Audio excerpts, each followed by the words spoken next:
The Sandy and Toddcast is a Mind Garden media podcast in association with Screw You, Todd Productions.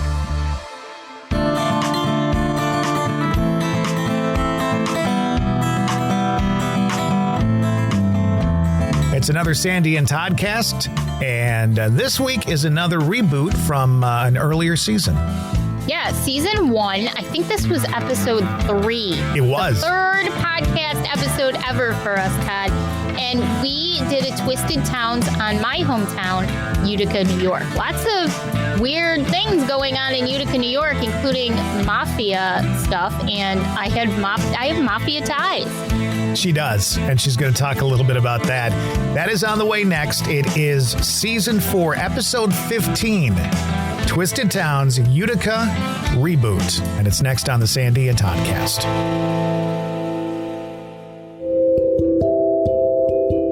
Hey everyone, it's Aaron, and I want to share with you a glimpse into my podcast, The Witching Hour with Aaron Mazza. Join me as I welcome fascinating and informative guests with each episode. We'll dive into all topics witchy, spiritual, and just plain different. Find me on Facebook, Instagram, and anywhere you listen to your podcasts. The Witching Hour with Aaron Mazza is a Mind Garden media production. Broadcasting from two very different yet magical places not found on any map. Get ready to discuss the strange, weird, ghostly, crazy, spooky, and odd things that take place around us each and every day. All while having a little bit of fun. This is the Sandy and Toddcast.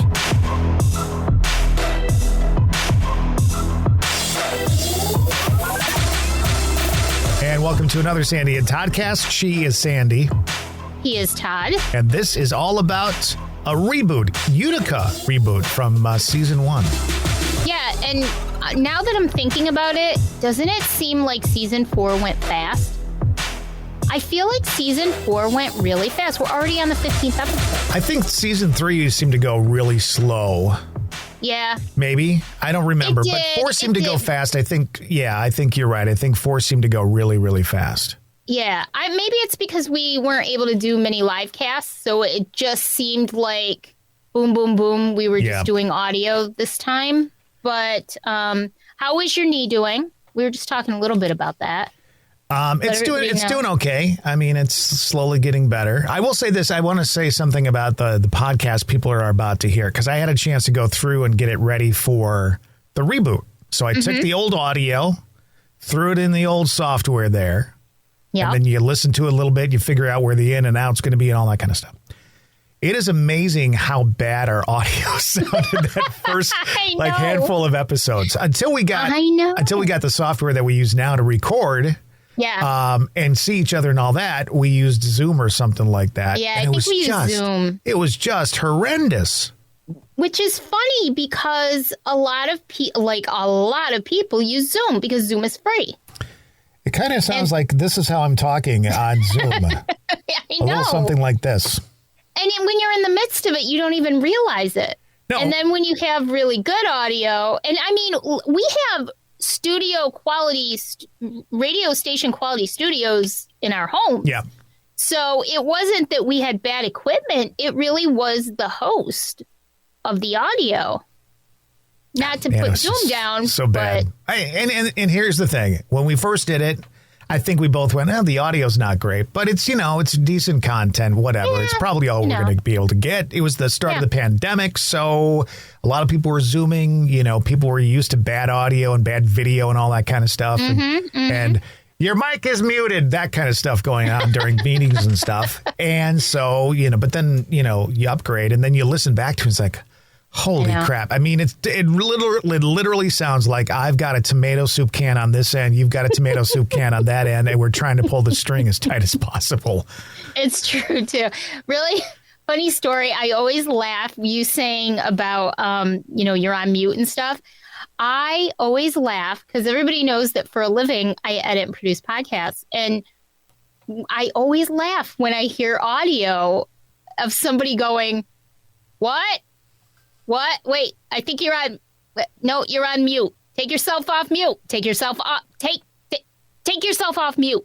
Oh, okay. All right. Now we're good. I laugh every time I hear that because it happens all the time. Here's what I want you to do going forward. Okay, please. Take every clip of that you get, save it, and then we'll string it all together, and we'll see how many minutes of audio we can string together, and then we'll play it on the podcast. Funny. We should because it's so freaking funny. I love it. Or when people get like their internet or something drops, and then I get audio of, it getting cut off in the middle of an answer to a question, and they don't redo the question or the answer. They just keep going. And then they're all confused about what they're doing. It's hilarious. It's a nightmare for me, but it's also pretty funny because, what can you do? But, people are not aware of their own audio. We'll put it that way.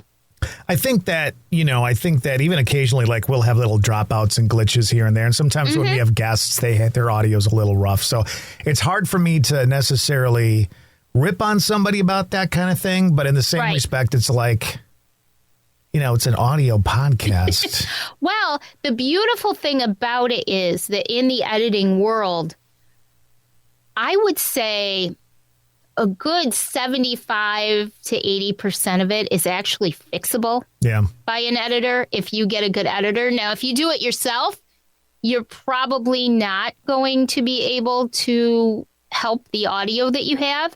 But if you get somebody who has the tools and the resources and the expertise and knowledge, then you can actually turn audio around quite a bit. And that's why people pay someone to do it for them, because it's that next level of expertise. So today was my physical therapy. I'm not going to talk about that, but one of the things I do after physical therapy, and I don't do it every time, but I'm trying to eat better, especially the last week or so. You and I kind of gotten back on that kick a little bit. Yes. But I went through therapy, and therapy is always very tough. I'm not somebody who enjoys pain. My pain tolerance is very low. Mm-hmm. I realize what a 10 is in comparison to what a 1 is on the pain scale. Yeah. I know a 1 is a 1. It still is not okay with me. So at any rate, so I go through therapy and I'm, oh my God, that kind of stuff. The guy got me on the bike this week, and every time, and I had to pedal backwards instead of forward. Oh my God. Because it's better. It's safer for the knee. So I'm pedaling backwards, and every time, my leg came up, I was like, and I had to look around me to make sure nobody was looking at me, because I swear to God. Were you literally doing that out loud? I was literally going,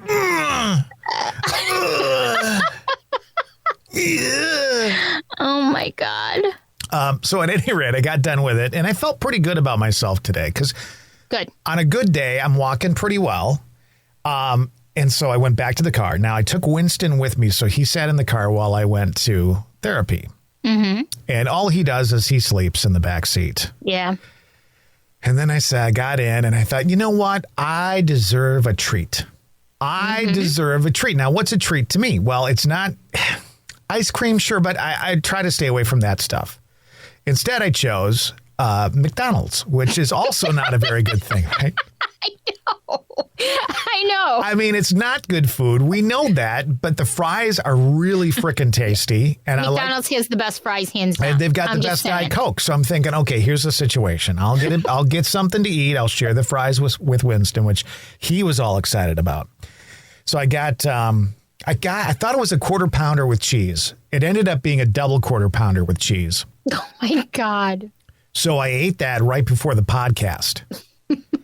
And now I need to poop. It went through. Jesus. That stuff is so greasy. So, all right, let me tell you, here's the thing. I don't eat. Now, first of all, I gave up red meat. I do not eat red meat anymore. Eventually, I will be no chicken. I don't eat fish anyways.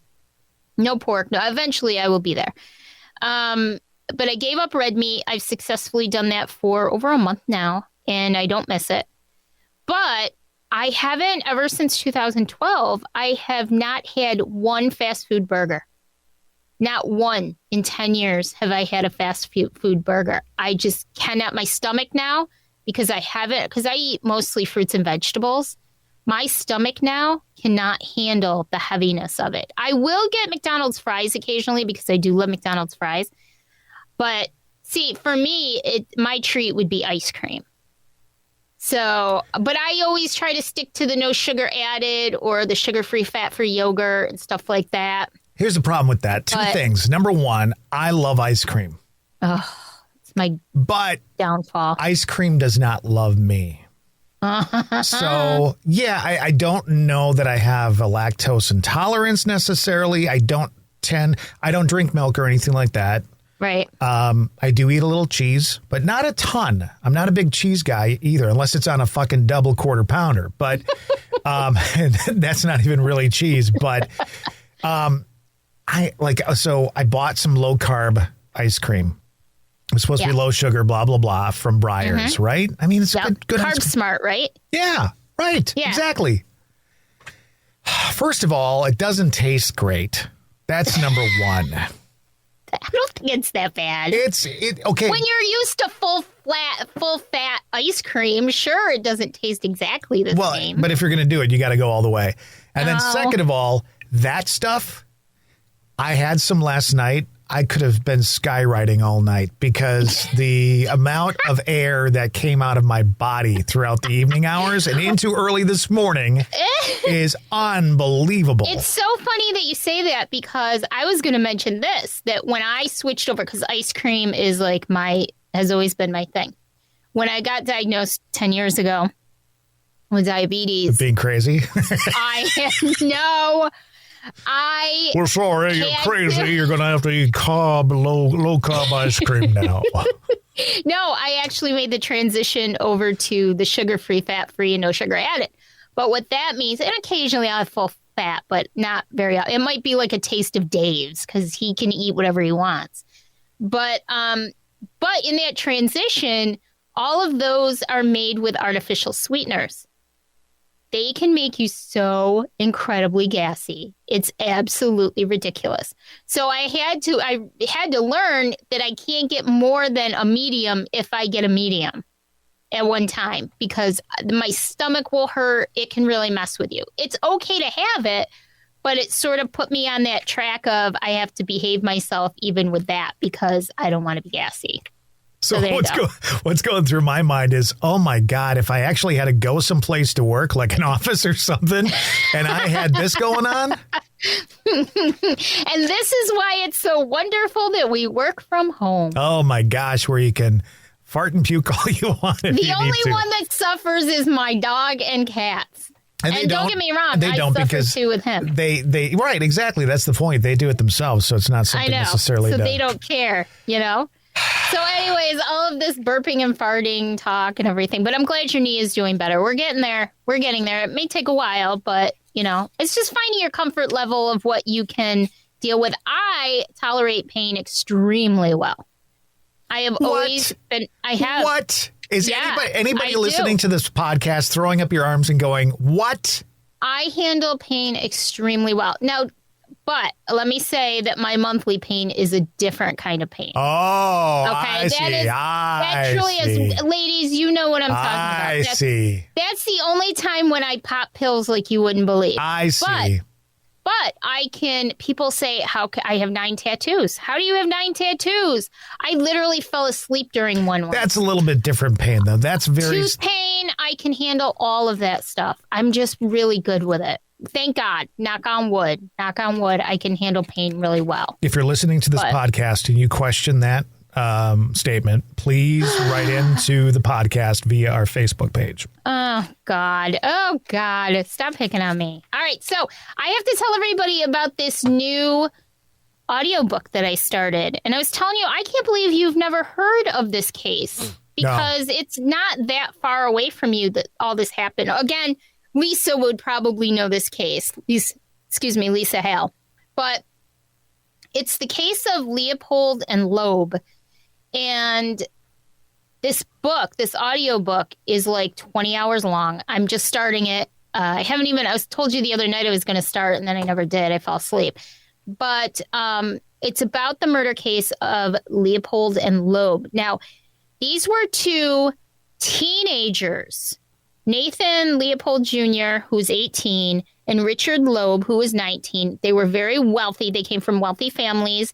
They went to the University of Chicago, and they were sort of, Todd, like those privileged rich kids who, and this was in 1924 that this happened.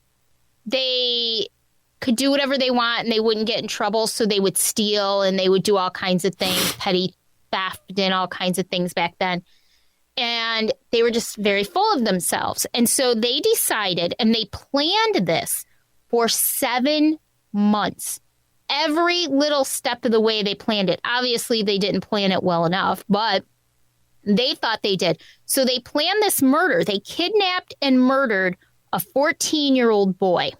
His name was Bobby Franks. This was again in 1924. And they did it because they were so sure of themselves and their intelligence that they wanted to commit what they deemed the perfect crime without any consequences. So they figured that by kidnapping and murdering a 14-year-old boy and what they perceived to be covering their tracks in every way, shape, and form, which obviously wasn't, that they would be able to get away with the perfect crime. Back then, it was huge. It was known as the crime of the century. And I'm not sure how long it took them to get caught, but I don't think it was that long. And lots of books and movies. Alfred Hitchcock's movie Rope was based off of it. Lots of movies and shows, books, you name it, was based off of this case. They were sentenced to life in prison plus 99 years. Wow. It's a long time.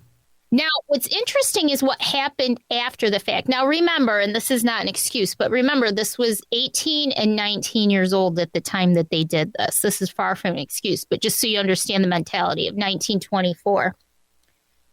Loeb was murdered by another prisoner in the shower in 1936. So he didn't live very long past his imprisonment. However, Leopold was released on parole in 1958. He died in 1971 from a diabetes-related health issue. But in between that time, he had become a model inmate, model prisoner. He got educated. He finished his education. In between that time of his parole and his death, he actually tried to make amends. He got his master's degree in, I think, sociology work, and he tried to do good things and positive things, and he tried to work with people that didn't have a good place in life and everything. And he really did, I guess, try to turn his life around. And I think there was a book that he wrote that he tried to start a foundation so that any money from the book would go to this foundation. But because of the technicalities of his parole, they turned it down. So he never made money from it, from what I understand. And then the foundation never made money from it to help other people. So that was kind of a sad thing. But yeah, it's an interesting case. And it really makes you think about society and what we do to our children when we raise them in a certain way. And, not to say that it was the family's fault, but I think it was at least partially maybe a societal problem in these two teenagers were allowed to run amok because their family was wealthy and they were never stopped and they were never told no. And so a little 14-year-old boy was murdered because of it. And so just a really interesting take on a murder, not a serial murder, but a murder and what the consequences of it are. And you can't help but think of what Loeb would have been like if he had actually lived like Leopold did, and if he would have gone the same route to try and make some amends as much as he could for what he had done. Just a very interesting, really interesting case. And like I said, it's like 20 hours long, but I'm really looking forward to checking it out and listening to it and see what I can figure out from it. Very cool. My question on that would be, let's say they didn't get caught on that one. How many more would there be after that? Just so that they could, it's just so they could see if they could get away with it. Exactly. And that's why we really should be grateful that they were stopped, and probably as quickly as they were, because it's sort of an adrenaline rush, I guess, in that respect. And, you get away with one. Well, why can't we get away with another one? And why can't we do a third one? And why can't we do this? You just don't know what it actually is going to be like. Do you think you're going to get away with murder?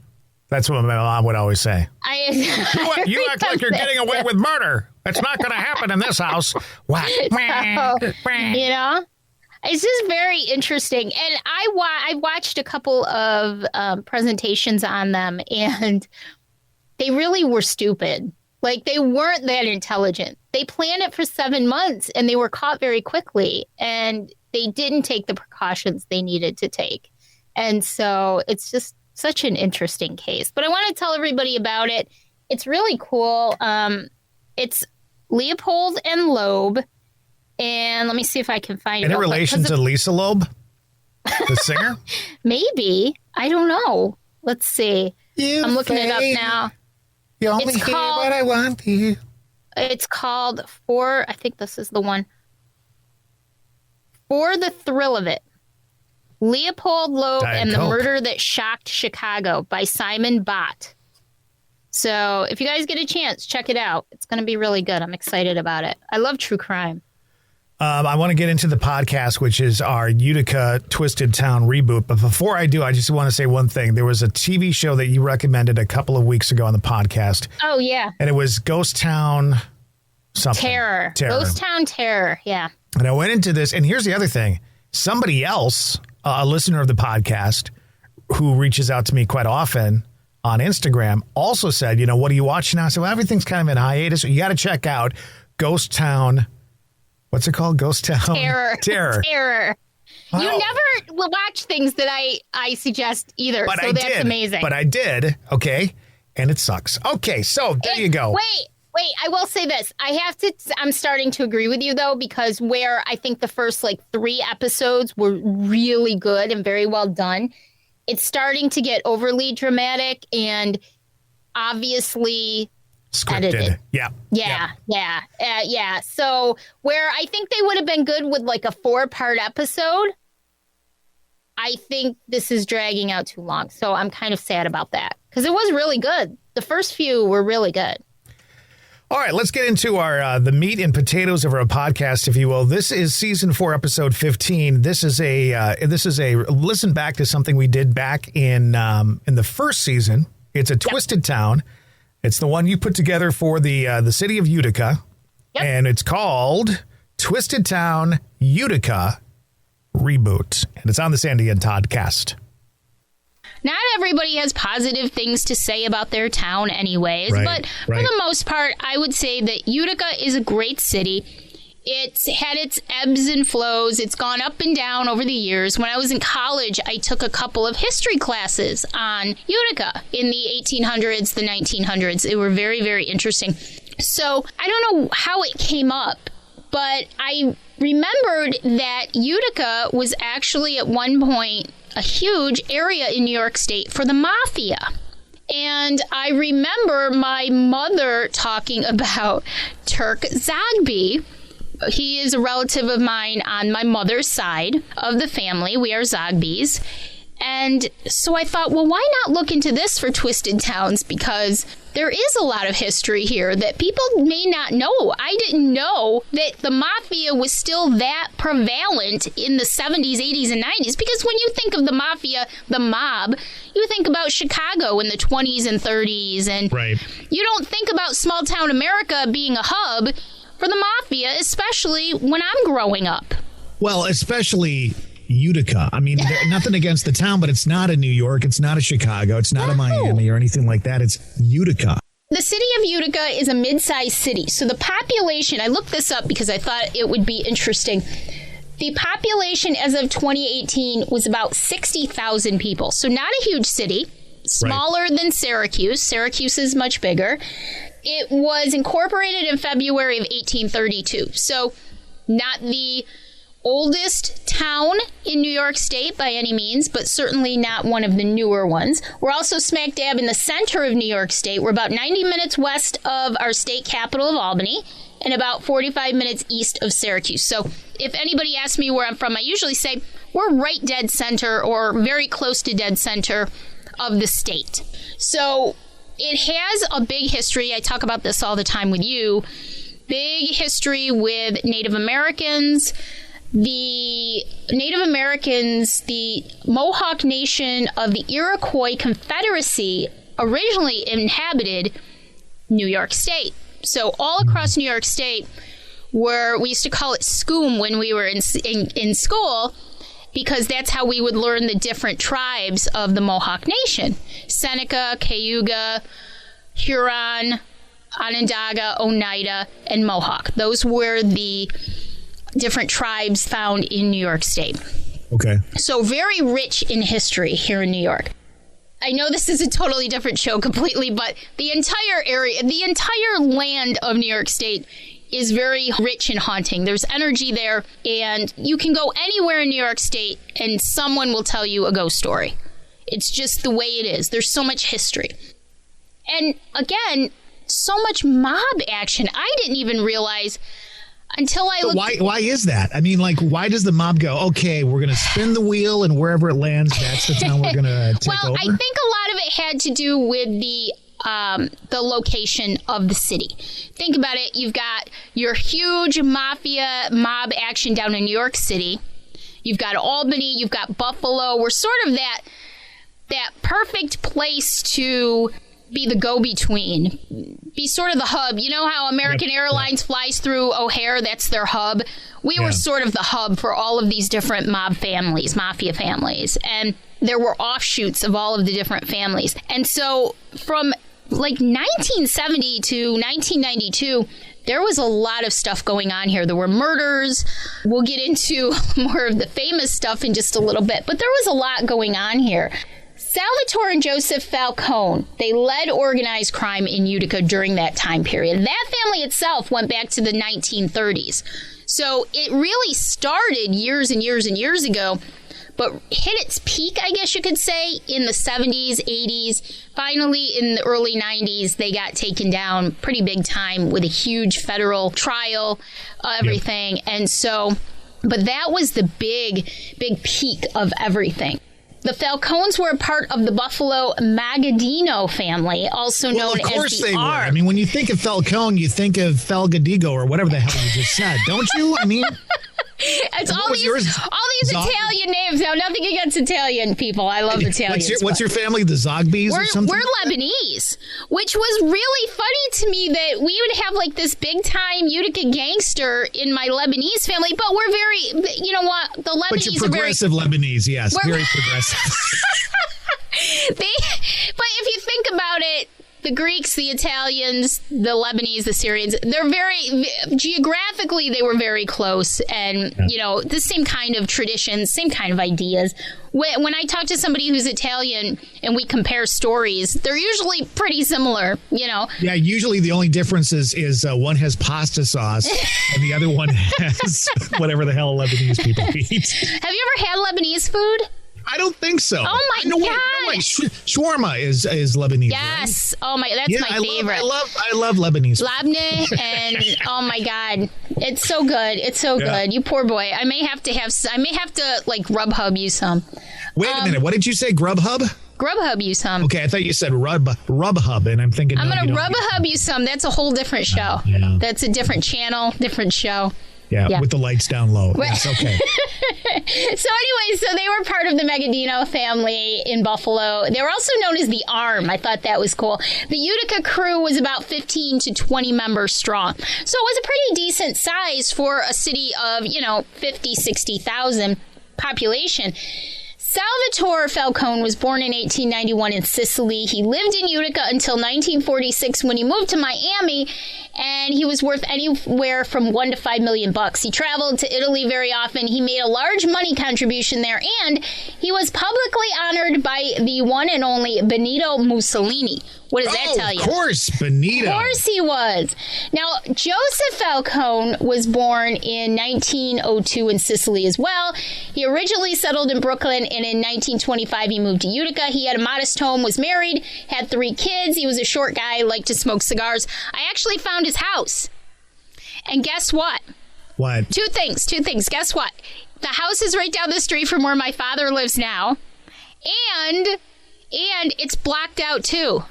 Oh, really? So like on Google Earth. Maps? Yes. Wow. Yes. I'll send you the picture. I'm going to put it up in our podcast too, on the YouTube video of our podcast, because it's pretty cool to see. Yeah, I thought that was really neat. And I just looked it up the other day, and I thought, oh, you're kidding me. And what did we say about the Amityville house that the neighbors didn't like? There was something about like Google blocks stuff out. I don't know. There's all sorts of stories about why they do it, but probably because a lot of people, it's kind of a tourist attraction, probably. In Utica. Yeah. Tourist attraction. That just makes me laugh because I know the city. But I thought that was also funny that it was right down the street from my dad, right on Mohawk Street. I'll put it up in the show notes. It's, okay.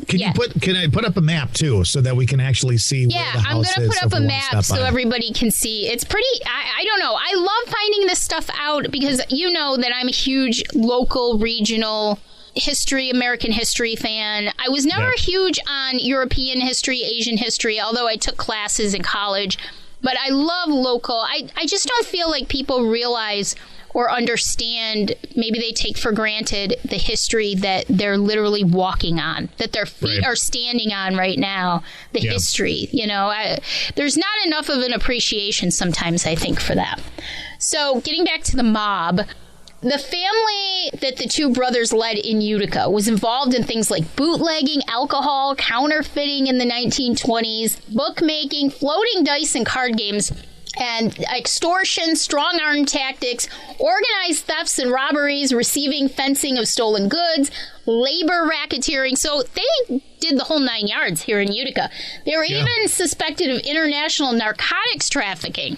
Well, I mean, think about this. I mean, I think their tagline on all their commercials was "for all your mobster needs." I think is what they used because they were involved. We're your one-stop shop. Your one-stop shop for all your mobster needs. Call today. That's a big cliche in the radio world. How many times? Mobster 245. How many times have you got a client in that says, "I'd like to put for all of your so-so needs," or "we're your one-stop shop"? They'd all sound exactly the same every single day. So here's the timeline of the 70s and the 80s in Utica, and it's kind of fascinating how interwoven everything is. Now, this is where we get into, murder, jail. Salvatore Falcone died in 1972, so he died early on in this era of the mafia in Utica. But right up until his death, he was heavily involved in both Utica, New York, and the Miami mob scene. So he was double duty for in all Utica. Your mobster needs. Exactly. In the tri-state area.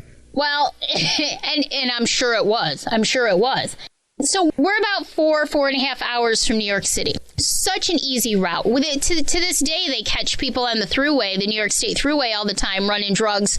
You can go north up 87 to Albany, the Thruway west right to Buffalo. I mean, they catch them all the time. So it was an easy route in between everything to be able to run drugs and do all of this stuff. In 1974, the Buffalo boss, Stefano Megadino, he died. So Joseph Falcone, who was getting old himself, he was the younger brother, but he was getting old too, he kind of assigned a mobster named Persico. He kind of took over a little bit, and he ordered members of the Colombo family to move into the area. Now we've got another family in Utica. In the meantime... Any relation to the famed TV investigator Colombo? Probably not. I don't know where they got that name. I should look that up. I don't know. I was just being silly. I know you were. Nah, just one more thing, ma'am. We used to watch that show. I love him. He's great. I know. I love that you could never tell if he was looking at you or at the person across the street because of that eyeball. I know. Those, they don't make shows like those kinds of shows anymore. I don't watch much. I don't even watch much regular TV anymore. I watch my ghosty shows, my documentaries. That's what I watch these days. So, in the meantime, Tony Falange, a top lieutenant in the Falcone family, begins making moves, and he starts showing disrespect to Falcone himself. It is funny that I know a lot of these names because a lot of these names are still in the city of Utica now. I grew up with these names, so it's kind of neat to be able to talk about this because you know these names. By 1976, September of 1976, things start to get shaken up even more because a man named Albert, they called him Crazy Al Marone, was released from prison after he used violence to collect on a loan. He immediately began making threats against everyone and expressed his intention to take over Utica's rackets. Marone had a history of violence. He'd been implicated in 2 murders in the early 70s, but never brought to justice for them. But they are pretty sure that Marone was behind the murders. And it's weird because, stereotypical mobsters, they don't have to kill them themselves. They just tell somebody in their family, hey, go kill this guy, and we'll see about that later. But they'll say, hey, go kill this guy, and they do. They don't even think about it. Back in those days, they would go to the yellow pages and they'd look for the ads that would say, for all your mob killing needs. And then they would go to those people. And there they were. It was all over the place. Sort of like the Chaos Magician, in the yellow pages. That's right. There, yeah. Exactly. So then it starts to really get crazy. Here's where I'm going to start talking about a local attorney named Louis T. Brindizzi. Brindizzi is an interesting character because of his affiliations with the local mobsters. Brindizzi, for many, many years, was he was basically their attorney. He was their defense attorney in all of their cases.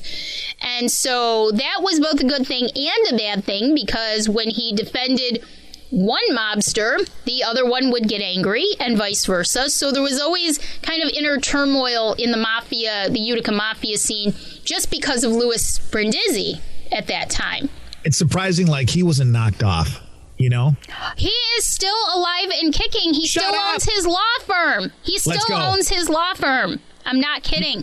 So is that in his ad? I was a mobster lawyer back in the... He's got done with that. And, but, I'll tell you about a little bit more about that in a little bit. Okay. In October of 1976, Brindizzi and his wife were having dinner with Crazy Al Marone and Marone's girlfriend. Brindizzi excused himself, and Marone got really nervous for some reason. He felt kind of odd. Then on their way home, Marone and his girlfriend were shot at, and Marone was killed. Marone was killed, apparently, because he tried to shield his girlfriend from the bullets. She survived. Marone got shot. That's the story. But to this day, nobody knows who did it. There are a couple of suspects. Donato, or they called him Danny Nappy, and Jake Minicone are 2 of the suspects. These 2 are probably most likely the shooters. They were working for the Colombo mob family at the time, warring mob families, and, that's how it works. And what the big deal was about having somebody alive, why it was so easy to kill people, I don't know. That's something I don't ever want to understand. Yeah, but back then, when you talk mobsters and stuff like that, a lot of times the police departments were paid off to keep their mouth shut and not, there was a lot I have one of those in my family. What is your breeding? What is going on with your family? No wonder you're so freaking weird. Very funny. I didn't know this until a couple of weeks ago when I told my mother we were going to do a Twisted Towns on Utica, and I asked her about Turks Ogby, and then she says, oh yeah, so-and-so, I'll look it up in a second and let you know about it. So-and-so was a police detective, and he knew all about it, and he, it stayed in the family, and blah, blah, blah. And I'm like, oh my God, Mom, I didn't know all this stuff. My mother's one of those people that she doesn't think about things until, she'll just say them, and then she doesn't realize what they mean. She doesn't realize how important it is and how crazy it is. She just says it. Well, I think, too, I don't think enough people sit down with their parents and grandparents and say, tell me your story, because I think we'd all have much wider eyes and amazement at what these folks lived in their lives. And we just take for granted that we know them from, the minute that we can recognize them as our parent or our grandparent till they pass away. And that's all we know of them. We don't know everything that happened prior to that. So, no, it was kind of funny because this week was the anniversary of my mom's passing. Yes. And right before she passed away, she had a lot of family come. And that's when I learned that my mom raised a lot of her cousins. Her cousins were much younger than her, and my mom would raise them so that the parents, her brothers and sisters, could go off and make money for the family. So my mom was a child, a very young person, and raising all these kids. So like all of a sudden my mom passes away, and all of a sudden there's all these stories. So like this is a prime example of, you didn't know this about your family. People need to reach out to their loved ones and say, tell me your story. I think they'd be blown away by what they don't know. And that's such a super point, because my grandparents, I don't have my grandparents with me anymore, but they, for lack of a better term, they pretty much raised me a lot of my life. And people from that generation didn't talk much about their lives. Right. They just didn't. So for you to learn about their lives growing up and back in those days, you had to ask them. And one thing that bothers me is that they passed when I was young enough that I didn't know enough to ask the questions that I should have asked. If I had them back with me today, there are so many things I would ask them. My grandfather grew up in Utica. His father had a vegetable cart, a horse-drawn fruit and vegetable cart that they would take up and down the streets of Utica, and he helped him out. That's one thing that I was so happy that he shared with me. I didn't know enough to ask those questions.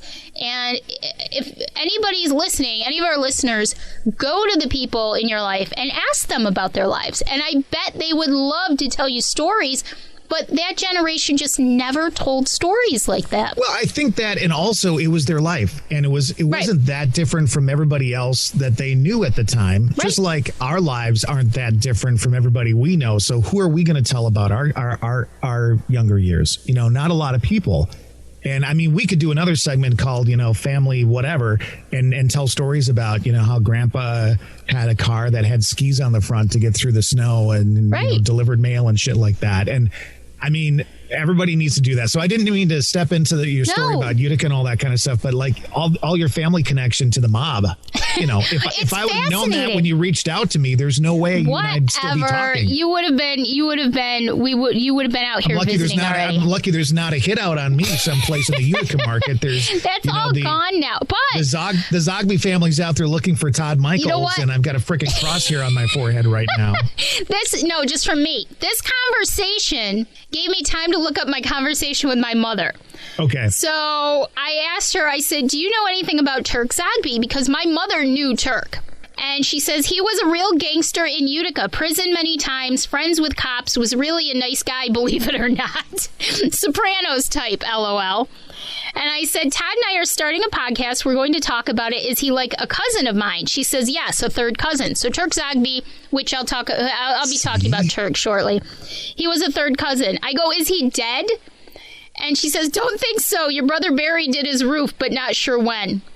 So I don't know if he's alive or dead. I don't want to know. There's another thing. I would not do Turk Zogby's roof because if you fuck it up, this guy's coming after you. Yeah, but he's probably 95 now.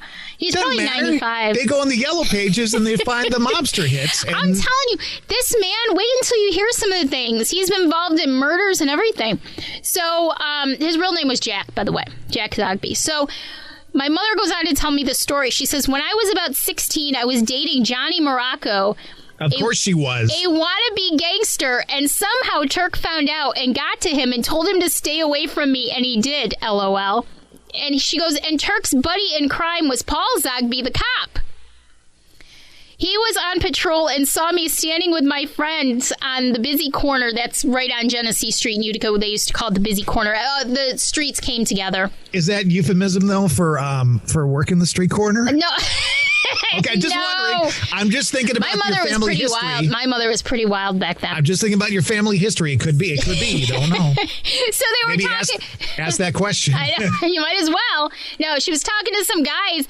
She says he got out of his patrol car and put me on the bus. So that was Paul Zogby, the cop. So, see, there was a lot of police interaction back in the day. I listen to that story and I hear her and her friends, quote unquote, on the corner.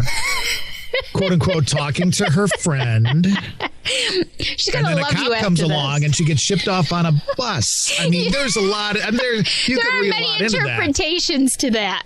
She's gonna love you when she hears this one. That's fine. So my mother had a few of her own stories to tell about this, and what better person to ask? Because I was born in 1971. So my mom was like 21 when I was born. So she's just old enough that she was right in the middle of everything going on in the city. So I just thought that was really funny. My mother had her own stories to add to the whole thing, and she knew Turk. And I've never met you know what? I'm not going to say I've never met Turk, because when I was a child, I probably at some point was in a room with Turk. Get him on the phone. Let's talk to him. Wouldn't that be great if I could get him on the phone? Yes. What are you talking about? Beep, beep, beep, beep, beep. You know what? I'm going to have to track him down. Wouldn't it be hilarious if he's alive? My mother doesn't know. Listen, my mother's I don't know crazy if it'd be hilarious too. Because he might, talking to a guy about his mobster days may not be the best thing for a girl in Utica to do. Yeah, but you know what? I'm family, so he probably would. I'm not kidding. He probably would. Because you figure he's got to be like 90 if he's alive. I'm going to be 50. I mean, Here's another thought for you. I mean, maybe he's got some mobster money set aside. I know. Play up to In that. his mattress. And when he passes away, you get it. You know what I'm saying? You never know. I should cozy up to the mobster. Hell yes. You never know. I'm telling you. So, but if your husband ever pisses you off, you can give him a call and have him knocked off. I don't think there's much left in Utica except, just regular crime, as sad as that is to say. But, so nobody knows who killed Marone at this point, but those were the two big suspects. There's also another suspect. He was a lieutenant. I find it very interesting that the families had ranks. A lieutenant, the flange lieutenant named Angelo Conti, who was reported to have wanted Marone dead. So there's a few. The idea is that Nappy and Minicone shot him without permission, showing disrespect, which sets the scene for this long and drawn-out bloody mob war for the Utica, New York rackets. That kind of kicked it off. That kicked the whole thing off. Made things, dialed it up 10 notches. And so over the next handful of years, there were people getting killed left and right in Utica. There was a mobster's wife who got killed. Her name was Dawn Grillo. I'm sure lots of people remember that story. She was skimming money off of one family and possibly cooperating with the authorities.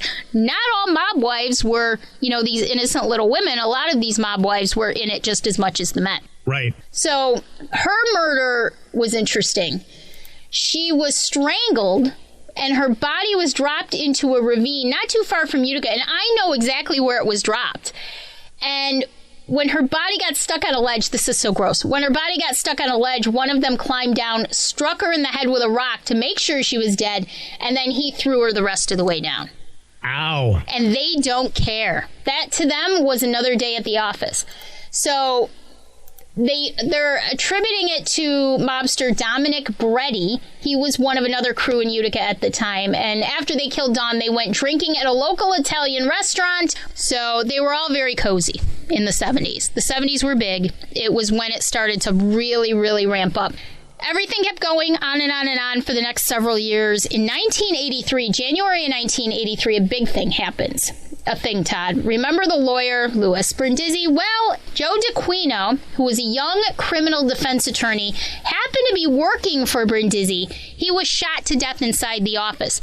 Now, I was 12 at the time, and I do remember this was huge news because Brindizzi was well known as working for the mob in Utica, and to find out that one of his young lawyers was murdered in his office was huge. Just absolutely huge news. It was all over the place. DeQuino was 26, I think. He was pretty young. For 2 years, they couldn't figure out who did it. They figured it was either a case of mistaken identity, because they thought that maybe they actually thought it was Brindizzi himself and they killed him, or because he was a prodigy of Brindizzi's, and Brindizzi was a well-known mob mouthpiece, this was kind of a macabre message to send to his mentor. We can get to anybody, including your prodigy.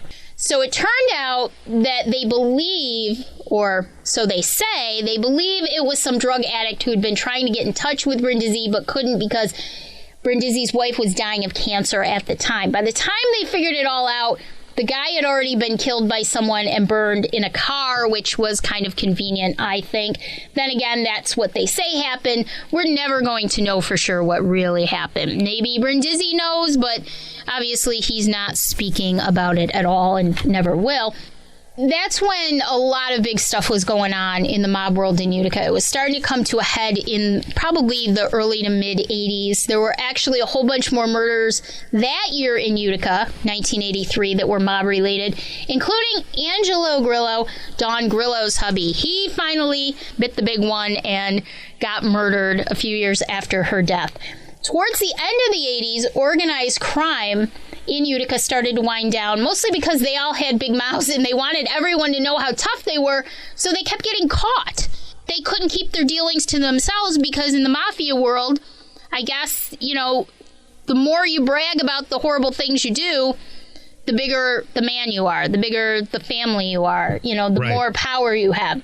It was a different kind of mobster, I think, in the 80s. I watched shows about Chicago mobsters in the 30s, the 20s and 30s, and everything there was very quietly done. You know, even the St. Valentine's Day Massacre, they just come in, they shoot, they leave. And it was a little bit more difficult back then, I think, to put the blame on somebody. In the 70s and 80s, they sort of got full of themselves and they liked to brag about it, which ultimately, you know, led to their demise. Yeah.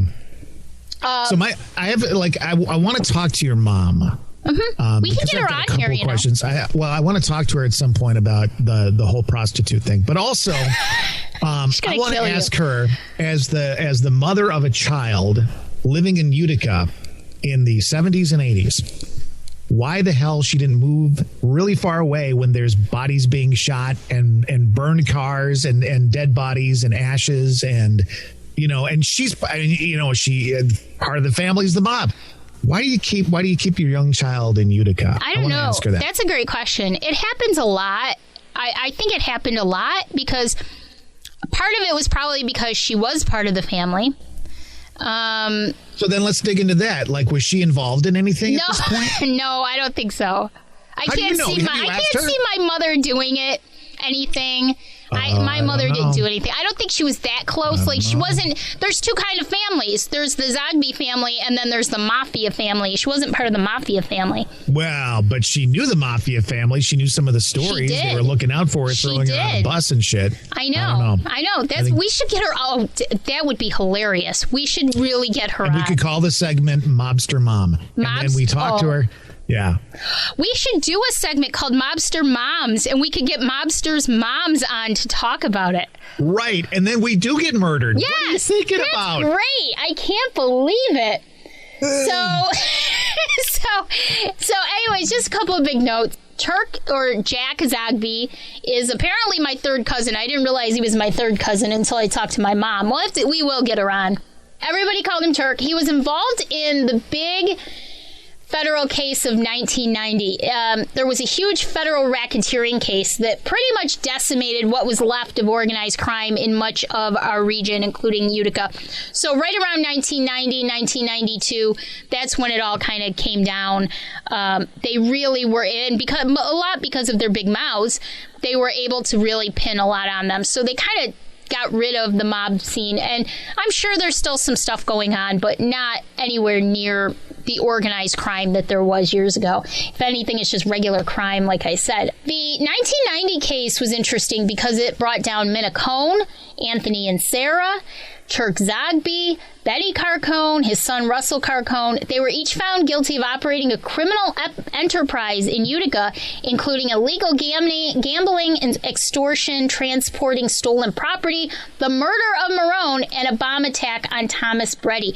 And I didn't write it down, but there was a murder case involving Turk. Turk is actually in jail for many years, off and on over the years, total. Good Lord. Yeah, so it was crazy there, and I'm just fascinated by the psychology of it, that they could just go to, it's like going to work at the office, they just go and kill people.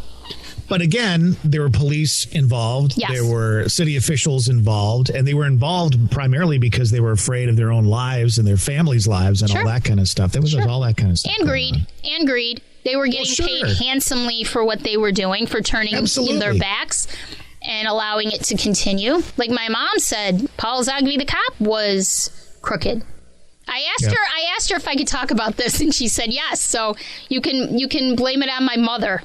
Listen, any letters or any death threats can be directed straight at Sandy. Nothing to do with this side of the podcast at all. Okay? I'll give everybody Todd's address will be in the show notes. Sally Zogby, we'll call you now.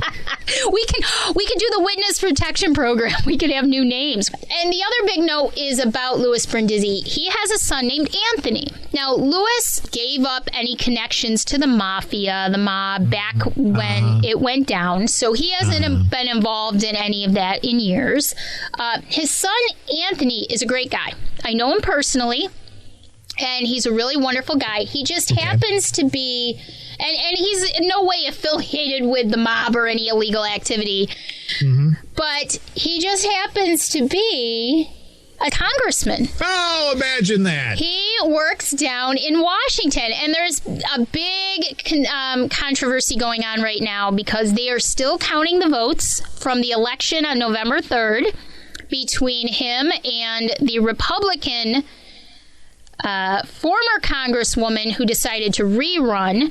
And at one point, I think there were 4 votes separating them. So this has been drawn out in court for months now. So what is he waiting for? He just needs to make the phone call and all that goes away and he's in charge.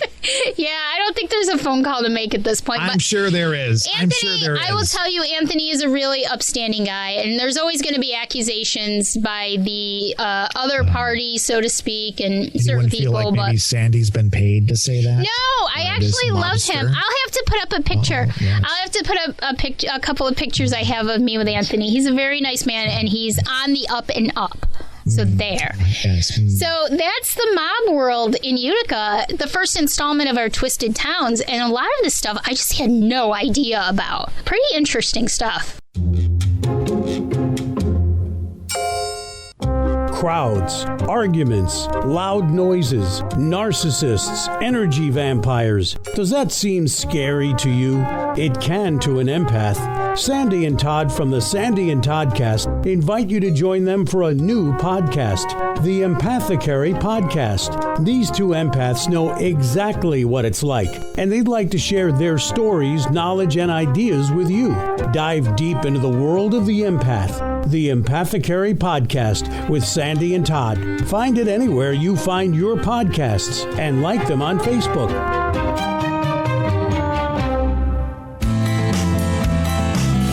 This is the Sandy and Toddcast. Yeah, you just listen to the audio there and then listen to this audio. I know. And it's like when you're in the lake and or you're in the pool or even in the bath and you've gotten water in your ear. Yes. The difference is that's the water in your ear, and this is where the water has run out now and you have clear hearing. Exactly. Isn't it weird, though? And was season 2 like that? No, because in season 1, I think we started doing the live cast, which gave us the opportunity to work with this software. Right. Okay, yeah. So that's so funny. But yeah, that was really cool. And then later on, so if anybody really enjoyed that reboot, we actually had my mom on. I think it was a few episodes later, we talked to her more in depth about everything, and that was pretty damn funny. Can we make that one of our extra podcasts or something? Because I think she's just so good. Yes, let's do it. Maybe that you're right. Let's make that an extra content episode, a bonus episode for our hiatus between season 4 and season 5. Because it's interesting to speak with her and get her take on stuff like, getting ready to go to school or get on the bus and somebody pulls up and says, get in, and they take you back home or something because you're out with people you're not supposed to be hanging out with, And a lot of that stuff I didn't know because I just knew that Turk was like my third or fourth cousin, who, by the way, is still alive at the age of 95. He's still running. As far as I know. Still running He's Utica. Still probably running, yeah. He's still running the background running Utica. I'm still running Utica. My father. I think I had my father on there, too. I think it was the same thing. I'll throw that in the bonus episode, too. My father, I'm taking him out to the VA to get, I think, his COVID shot or something. And he's telling me the story how he used to go have coffee with Turk all the time. And it was just hilarious. But when he said coffee, he used air quotes, didn't he? Yes. I went to have coffee with Turk. Oh, my gosh. I think it's so funny. And I don't know. I was probably with Turk at some point, like hanging out with him at some point when I was young and not even realizing who it was. But yeah, the mafia ran rampant in Utica. Cassandra, you need something, you come to me. That's right. You come to me. Little protection. What? So. Who you marrying? Mafia princess. There we go. That's right. So. Oh, my God. If that doesn't say it all right there, that we're changing the name of this podcast. It is no longer the Sandy and Toddcast. It is going to be the Mafia Princess with Sandy, with Cassandra. With Cassandra. So, oh, my gosh. All right. I better do my spiel quick. Do your spiel. All right, guys, just make sure you like and follow our page on Facebook, the Sandy and Toddcast. And we also have our group, Stay Weirdos, Friends of the Sandy and Toddcast. And you can join. I don't know. I just approved another member today. So you can join us there. Safe space to come and hang out with us. And we get really weird. We really do. So embrace your weirdness and come join us. And check out our Empathecary podcast, which is definitely due for another episode that'll be coming out soon. Maybe during our hiatus between seasons. And let's see what else. Oh, our big project, Mind Garden Media. We actually do podcast editing, consulting, and producing for you. So check out that page on Facebook or email us at themindgardenmedia@gmail.com. We can go over a whole bunch of options for you and talk you through the whole process because, you know, everybody can do a podcast. You just have to find what makes you happy and they will come. So that's all I've got. I think that's the whole spiel. Very good for the spiel. Nice round of applause for Cassandra, the Mafia Princess, ladies and gentlemen of Utica. Thank you. So next week, our final episode of season 16 of season 4 coming your way. And then we'll be on hiatus for about a month. But we've got, like we said, a bunch of bonus content coming your way. Oh, so much stuff. And here's the other thing. We did something really, really cool today. If you've reached out to us at any given time or you're a part of our little groups, you might be getting special messages just from Sandy and I. So be on the lookout for that. We love doing that. That was really fun to do. Who came up with that? Who's the idea? Here we go. Who came up with that? Right here. This face. You see it? Right here. Here we go. Oh, dear Lord. Anyways, all right, we'll talk to everybody next week. I might have some ghost investigation things. Ooh, that's right. We're going out to do that this weekend. All right, everybody, have a great weekend and all that fun stuff. And until next time, bye. Bye.